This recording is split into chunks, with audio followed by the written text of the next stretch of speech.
All right, we're here at Husker Harvest Days with Nathan Stein, Ag Solutions Manager with SenseFly. Nathan, could you tell us a little bit about how data integration solutions have improved over recent years when it comes to remote sensing with UAVs? Yeah, Tyler. I think what's changed in the last few years is the fact that we've really come to the farmer and taken our engineers to the fields and made sure that we can adapt our plane to suit their needs. And I think today, some of the things that we've really identified is that data privacy is important to a farmer, that having a broadband connection isn't always immediately available to every farmer, or a cell phone connection for that matter. So we've really tried to make it so that our aircraft can operate in any part of the world and not be tethered and need that. The world is not so wired yet as we would hope. And so we've made it so that you can locally process this stuff. It all comes with the software, and everything makes a very simple integration for a farmer. He doesn't have to know anything about aerial imaging and anything like that. He just needs to, he needs to know some of the stuff about light and photography, but for the most part, the farmer just needs to know, I need to fly, when to fly, what am I looking for, take a picture, and then just hit the start button and it processes things and puts it together. So that's a very simple thing that we've put together on that. Now I think one thing this year that we did identify that was probably most important is being able to apply the data and put it to work. And I think everybody resoundingly said, it's a pretty picture, but how is it used and how can we put it to work? And so what we did is we took it and we made it so that we could make prescriptions directly from this. So we can calculate any form of indice with the available light channels that we took with our cameras, depending on what camera you plugged in.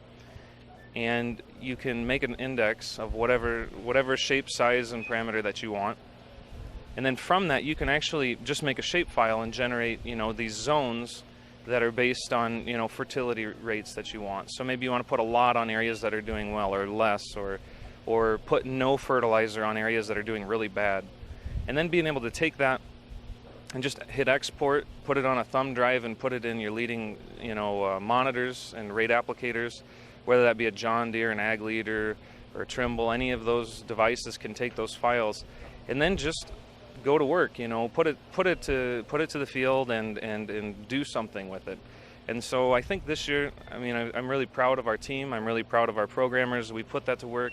And we're looking to always keep capturing those efficiencies for farmers, and our ears are always open, but I think that those are some really good places to start. Yeah, well, thank you, Nathan. And what are some of the savings that can be realized when it comes to creating an actionable item from that data that's collected? It might be hard to say off the top of your head, but what are some of the examples that we've seen? Well, I think everybody's first impression is how can it reduce my fertilizer load? And I go, well, it depends. It depends on your strategy. If you're going to take a field where you maybe have 20 acres of drowned out. Well, in that, are you going to take, that 20 acres and put fertilizer on it? Probably not. But I would ask everybody to think about maybe a little bit more about budgeting. Most farmers budget, or they buy in bulk. And so you still have the same amount of fertilizer, but maybe you would want to put that fertilizer in places that are, more necessary, more needing of it. So I would say you'd probably net more per acre. And try to get, we should be aiming for more higher nets per acre in good ground and in bad ground. Not all ground is the same. And this device really frees us to allow us to react to a changing crop and to be able to adapt to good areas and bad areas. And I think that's really an important thing. There's many other places like seeding rates, water applications, and in California we're working with farmers to make sure that, drought stress and that we can apply in the right way. So I think there's just many applications. In Nebraska we have center pivots. There's a never-ending amount of water problems in this world, and I think that's another place to start, and I think that's pretty significant savings in itself. And then from where I'm from, Iowa, we want to get rid of water.